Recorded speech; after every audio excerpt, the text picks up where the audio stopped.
Hi friends, welcome back to GB blog. எல்லோரும் எப்படி இருக்கீங்க? டுடே வந்து பேன் கேக் தான் செய்ய போகிறோம், எஸ்பெஷலி ஃபார் சில்ட்ரன்ஸ்க்காக. இது சில்ட்ரன்ஸ் கண்டிப்பாக ரொம்ப லைக் பண்ணுவாங்க. ஸோ எப்படி செய்யலாம் இப்போது பேன் கேக் செய்ய தேவையான பொருட்கள் என்னென்னு பார்க்கலாம். 1 கப் மைதா மாவு எடுத்திருக்கேன், 1/2 கப் கர்ட் எடுத்திருக்கேன், 1/4 டீஸ்பூன் சால்ட் எடுத்துக்கிட்டேன், 1 டேபிள் ஸ்பூன் சுகர் எடுத்துக்கிட்டேன். சுகர் கம்மியாக ஆட் பண்ணால் போதும், லைட்டாக சுகர் இருக்கணும், அவ்வளோதான். 1/2 டீஸ்பூன் பேக்கிங் பவுடர் எடுத்திருக்கேன் நான், அவ்வளோதான். இதுதான் தேவையான பொருட்கள் பேன் கேக் செய்ய. இது எப்படி செய்யலான்னு பார்க்கலாம். ரேஷியோ வந்து 1 கப் மைதா மாவுக்கு 1/2 கப் கர்டு, இதுதான் ரேஷியோ. ஸோ இவ்வளோ தான், ரொம்ப ஈஸி. இப்போ வந்து ஒரு பவுலில் மைதா மாவு சேர்த்துக்கலாம். அப்புறம் எடுத்து வச்சுட்டு அந்த 1/2 கப் கர்டையும் இதோட ஆட் பண்ணிக்கலாம். நல்லா மிக்ஸ் பண்ணிக்கோங்க. இதை நல்லா மிக்ஸ் பண்ணி விடுங்க. கொஞ்சம் தண்ணி சேர்த்துக்கோங்க. தண்ணியை சேர்த்து நல்லா பிளெண்ட் பண்ணிக்கோங்க. அந்த லம்ப்ஸ் இல்லாமல், கட்டி எதுவும் இல்லாமல் நல்லா பிளெண்ட் பண்ணிக்கோங்க. ஒரு க்ரீமி ஸ்ட்ரக்சரில் இருக்கும். ஸோ நல்லா பிளெண்ட் பண்ணி விட்டுட்டு இப்போது சால்ட்டு சேர்த்துக்கலாம். இதோட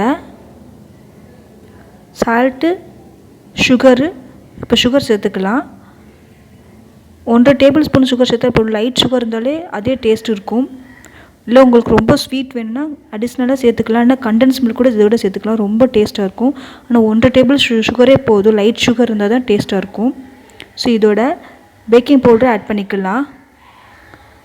1/2 டீஸ்பூன் பேக்கிங் பவுடர் எடுத்து வச்சுக்கோ, அதையும் ஆட் பண்ணிக்கலாம். ஏன்னா ப்ளஃபியாக நல்லா சாஃப்டாக வரும், அதுக்காக தான் நம்ம பேக்கிங் பவுடர் ஆட் பண்ணுறோம் இதோட. இப்போ சால்ட்டையும் ஆட் பண்ணிக்கலாம். அவ்வளோதான், நல்லா மிக்ஸ் பண்ணிக்கலாம். இப்போ எல்லா இன்க்ரீடியன்ஸ் சேர்த்தாச்சு. நல்லா க்ரீமியாக வர வரைக்கும் நல்லா மிக்ஸ் பண்ணி விடுங்க. நல்லா பீட் பண்ணி விடுங்க. பீட் பண்ண அந்த ஒரு மாதிரி பபிள்ஸ் வரும். பபிள்ஸ் வந்தால் தான் பேன் கேக் ரொம்ப சாஃப்டாக வரும். ஸோ அதனால தான் நல்லா பீட் பண்ணி வரும். அதனால தான் இந்த பபிள்ஸ் வர வரைக்கும் பீட் பண்ணுறோம். பேன் கேக் ரொம்ப சாஃப்டாக இருக்கும், ஃப்ளஃபியாக இருக்கும். கண்டிப்பாக குழந்தைங்களுக்கு ரொம்ப லைக் பண்ணி சாப்பிடுவாங்க. இது மார்னிங் பிரேக்ஃபாஸ்ட்டாக கூட குழந்தைங்களுக்கு கொடுக்கலாம். ஸோ நம்மளும் சாப்பிட்லாம். டயட் இருக்கிறவங்க மைதா மாவுக்கு ஆப்ஷனலாக கோதுமை மாவு சேர்த்துக்கலாம். டயட் இருக்கிறவங்க, ஏன்னா டயட் கான்ஷியஸ் இருப்பாங்க, மைதா மாவு சேர்க்க மாட்டாங்க. அதுக்கு பதிலாக கோதுமை மாவு சேர்த்துக்கிட்டால் அதுவும் நல்லா டேஸ்ட் வரும். ஸோ மைதா மாவு சேர்த்தா வந்து குழந்தைங்களுக்கு கொஞ்சம் சாஃப்ட் அதிகமாக இருக்கும். அதனால தான் நம்ம மைதா மாவு சேர்த்து கொடுக்குறோம். கோதுமை மாவு சேர்த்தா இந்த அளவுக்கு சாஃப்ட் வராது. ஸோ இதுதான் டிஃப்ரெண்ட். ஸோ இதுதான் ஈஸி மெத்தட். இது வந்து ஒரு 10 மினிட்ஸ் அப்படியே வச்சுருங்க. 10 மினிட்ஸ் அப்படியே வச்சாதான் நம்ம பேனில் ஊற்றும் போது ரொம்ப சாஃப்டாக வரும் அந்த கேக் வந்து. ஸோ அதனால தான் 10 மினிட்ஸ் அப்படியே ஊறட்டும், கொஞ்சம் விட்டுருங்க. நெக்ஸ்ட்டு பார்க்கலாம் எப்படின்னு. இப்போ ஸ்டவ்வில் பேன் வச்சுக்கலாம், தோசை பேன் வச்சுக்கலாம். அதில் கொஞ்சமாக பட்டர் ஆட் பண்ணிக்கலாம். ஸோ பட்டர் வேண்டாம் சொல்கிறவங்க ஆயில் கூட ஆட் பண்ணிக்கலாம். ஆனால் பட்டர் ஆட் பண்ணால் இன்னும் கொஞ்சம் நல்லா சாஃப்டாக இருக்கும். ஸோ அதனால் ஒரு 1/2 டீஸ்பூன் இருக்கிற மாதிரி பட்டர் ஆட் பண்ணிக்கலாம். நல்லா அப்ளை பண்ணி விட்டுருங்க. இப்போது அந்த பேட்டர் இருக்குல்ல, பேன் கேக் பேட்டர், நம்ம அந்த மைதாமாக ஊற வச்சுருக்கோம் 10 மினிட்ஸ் நல்லா ஊறி இருக்கும்.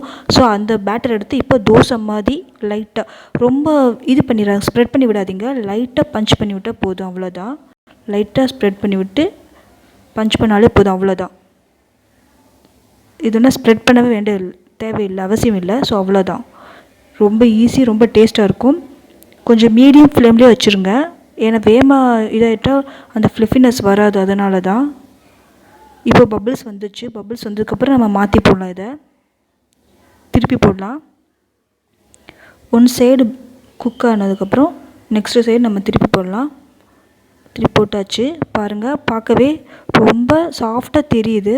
ஸோ இதுதான் பேன் கேக்கு. ரொம்ப ஈஸியாக நம்ம வீட்டிலே செய்யலாம்.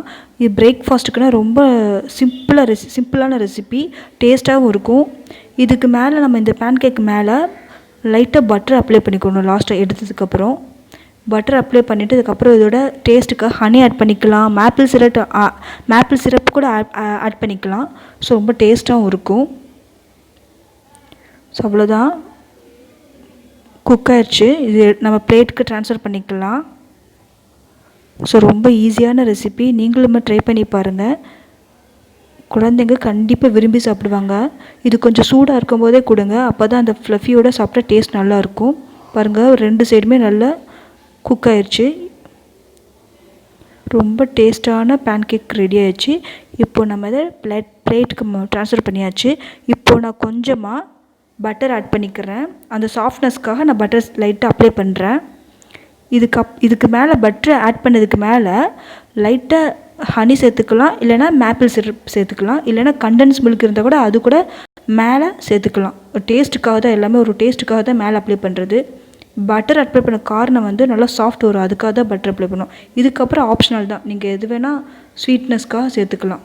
இவ்வளோ தான், பேன் கேக் ரெடி ஆயிடுச்சு. ஸோ நீங்களும் உங்கள் வீட்டில் ட்ரை பண்ணி பாருங்கள், கண்டிப்பாக ஃபீட்பேக் சொல்லுங்கள். இந்த வீடியோ பிடிச்சிருந்தா மறக்காமல் நம்ம சேனலை சப்ஸ்கிரைப் பண்ணுங்கள், கூடவே பெல் ஐக்கானை கிளிக் பண்ணுங்கள், லைக் பண்ணுங்கள், ஷேர் பண்ணுங்கள். நெக்ஸ்ட் வீடியோவில் பார்க்கலாம். பாய்.